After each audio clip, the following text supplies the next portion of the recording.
Robert Allen Durst, a man born with a silver spoon in the mouth, was under investigation for the disappearance of his first wife, Kathleen McCormack, and for the murders of his friend, Susan Berman, and Robert's nosy neighbour, Morris Black. Join me, as we explore the life and crimes of Robert Durst. Welcome to Simply Told. Like, comment, subscribe. Robert's early years. Robert Allen Durst was born on the 12th of April 1943, in Manhattan, with the family later moving down to Scarsdale, New York. He was the eldest of four, to parents Seymour Durst and Bernice Hurstian. Robert and his younger brother, Douglas, never seemed to get along, with both of them having to see a shrink at a young age, where it's noted that Robert was displaying early signs of mental issues. But hey, they rich. They can afford to ignore that bit of information. Robert's school years couldn't have been great, with his school friends describing him as an introvert, a bit of a loner, someone who keeps mostly to himself. The Dursts' wealth. Robert's grandfather, Joseph Durst, a tailor by trade, emigrates from Austria to the United States in 1902. But later, Grandpa Joseph gets his hands on some real estate, with the sole purpose of selling them off later, at a profit. That business plan seemed to work out well for Joseph Durst, and he becomes very wealthy. This success later leads to the founding of the Durst organization, in 1927. In 1969, after obtaining his degree, Robert was facing the reality of working at the Durst organization, which he wasn't looking forward to. So Robert begins to make his own plans, which later leads to ideas. Robert's idea was to start his own business, a health food store, and names it All Good Things. Between you and me, Robert really didn't need the money. His trust fund was paying him around $2 million annually. The life I could live with that level of financial security. Anyway, Robert permanently closes the doors, in 1973. This was after Robert finally agrees to work for his father. As Robert was the oldest, he was the obvious choice, the next in line, to run the show after his father's retirement.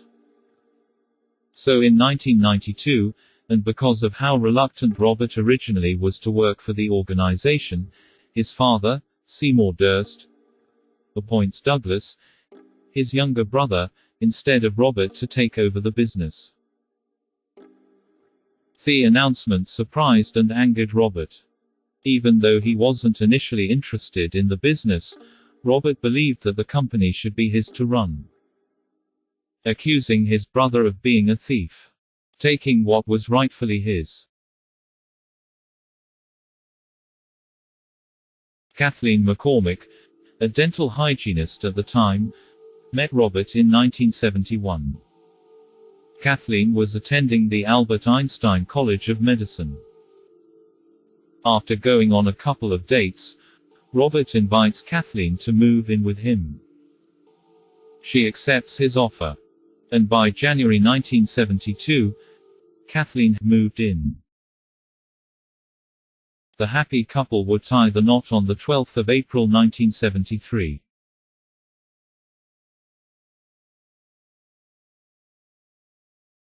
At the time of his wife's disappearance, Robert and Kathleen were no longer living together.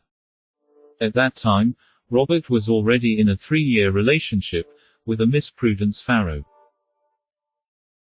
According to Robert, the last time he saw Kathleen was when he accompanied her to the train station, to board the 9:15 train, to Manhattan.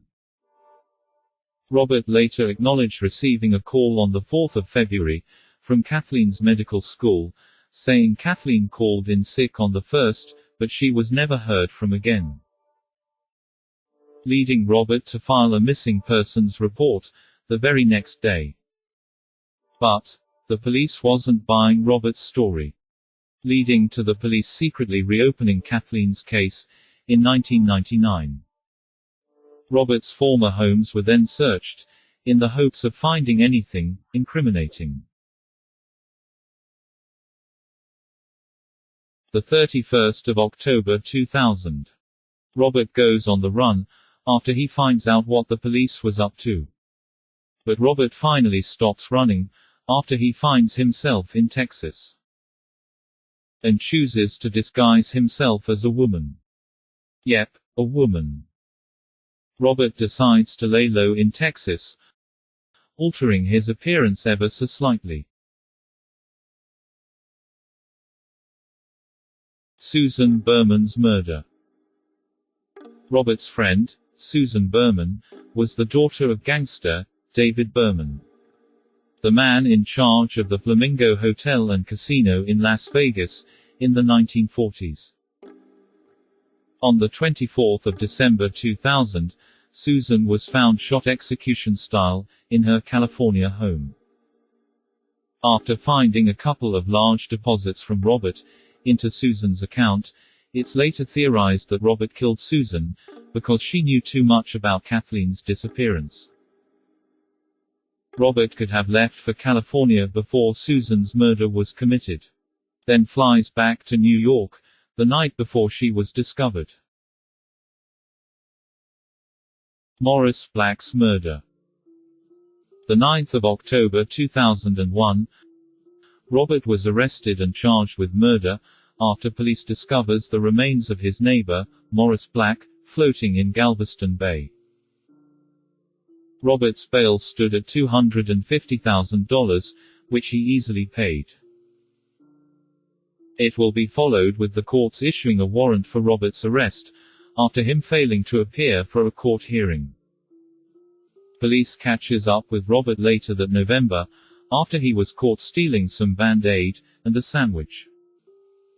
Why would Robert even have to steal? It was revealed that Robert was carrying around $500 cash on him.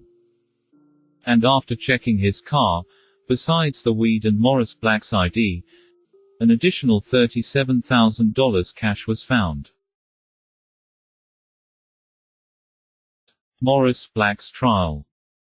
According to Robert, Morris got hold of a gun Robert had hidden, and threatens him with it. Robert grabs the first opportunity he finds to disarm Morris. But during the struggle, the gun accidentally went off, fatally shooting Morris in the face. Robert then proceeds to dismember his body, before tossing them into the bay. Morris's head was never found, so there was no real way to prove or disprove Robert's versions of events. So on the 11th of November 2003, Robert had struck a deal. Robert would be acquitted for Morris Black's murder.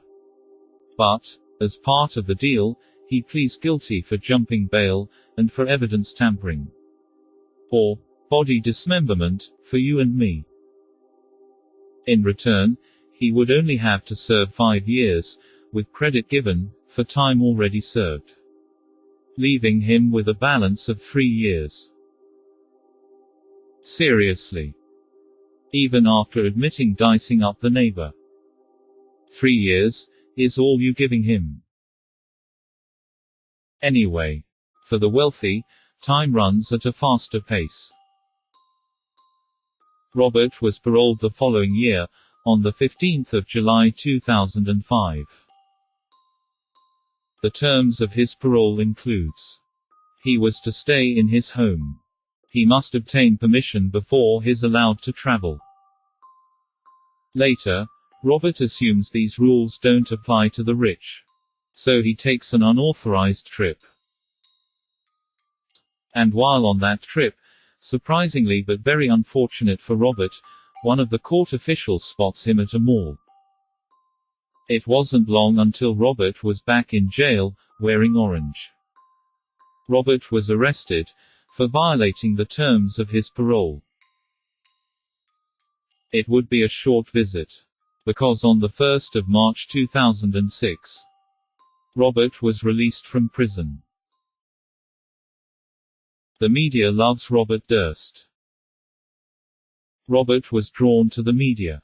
With documentaries and a movie making the rounds detailing Robert's life, Robert couldn't resist commenting, even chatting with the filmmakers after the movie, All Good Things, starring Kirsten Dunst and Ryan Gosling, was released. The Jinx. The documentary. Robert agrees to appear in a documentary, allowing to be interviewed, and gives producers full access to personal documents and records. Even after protest from his lawyer, and by his then-wife, Deborah Lee Cheraton. Robert says too much words. Giving away information that implicates him in Kathleen's disappearance, but mostly, in Susan's death. The producers, now looking at one another, while scratching their heads, wondering what to do with this information. In the end, Andrew Jarecki, Mark Smerling, and Zach Stewart Pontier felt obligated handing this information over to the LA County District Attorney's Office. Arrested for Susan. The 14th of March 2015, Robert was arrested at the Canal Street Marriott, New Orleans.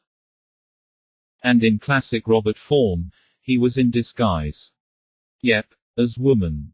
Named Everett Ward.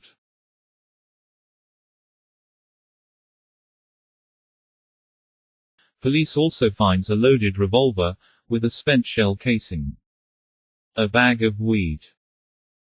Some personal documents. A mask. A fake ID. And over $42,000 in cash. It's later revealed that roughly over the period of a month, Robert withdrew over $300,000. Maybe Robert made another plan. Maybe Robert's plan was to run for the border. Coincidentally, the day of Robert's arrest was also the day the final episode of the documentary series was aired. The 17th of September 2021. Robert was convicted of first-degree murder of Susan Berman. The 24th of September 2021. Robert's defense team filed a motion with the courts, requesting a retrial. Reasoning that the prosecution's case was all based on unproven theory. But the request for a new trial was ultimately rejected. The 14th of October 2021. Robert was handed a life sentence for Susan's murder, without the possibility of parole. Robert Durst's death. The 10th of January 2022. Robert dies of a cardiac arrest, at the age of 78. Before he could be tried for Kathleen's death.